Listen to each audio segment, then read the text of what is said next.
ఇక ఏపీలో వ్యవసాయ రుణాలు ఇక సులభతరం కిసాన్ క్రెడిట్ కార్డ్‌తో పీఎం కిసాన్ సో, ఈ విధంగా చూసుకున్నట్లయితే ఇప్పుడు మనకి రైతులకు శుభవార్త అయితే చెప్పారు. 7% వడ్డీకే 3,00,000 రుణం అనమాట. ఒకవేళ సకాలంలో గాని చెల్లించారంటే 4% వడ్డీ మళ్ళీ తిరిగేసేస్తారు. కిసాన్ యోజన లబ్ధిదారులందరికీ కూడా ఈ కేసీసీ అనమాట.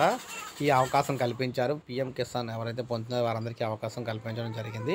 బ్యాంకుల ద్వారా రైతులకు అందించే వ్యవసాయ రుణాల మంజూరును మరింత సులభతరం చేస్తూ కేంద్ర ప్రభుత్వం మార్గదర్శకాలు జారీ చేసింది. ఈ మేరకు కిసాన్ క్రెడిట్ కార్డు బహుళ ప్రయోజనాలకు ఉపయోగపడే విధంగా విధి విధానాలు రూపొందించారు. రైతులకు సులభతరంగా రుణాలు అందించేందుకు వీలైన ప్రధానమంత్రి కిసాన్ యోజన పథకాన్ని కిసాన్ క్రెడిట్ కార్డుకు అనుసంధానం చేశారు. దీనివల్ల రైతుల రుణం కోసం ప్రత్యేకంగా అర్హత పత్రాలను చూపించాల్సిన అవసరం లేకుండా పోయిందనమాట.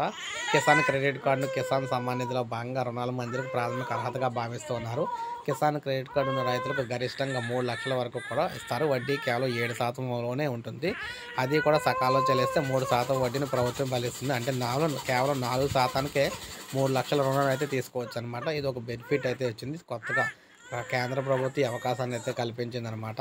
సో, బ్యాంకులు అయితే నేరుగా పత్రాలు అయితే అడిగే పని అయితే లేదు. ఆ కార్డుని బేస్ చేసుకొని ఇవ్వడం జరుగుతుంది. ఈ పథకం అమలులో భాగంగా పీఎం కిసాన్ పథకం అమలులో భాగంగా అనమాట. సో, ఒక లైక్ చేయండి, సబ్స్క్రైబ్ చేసుకోకపోతే మన ఛానల్ సబ్స్క్రైబ్ చేసుకొని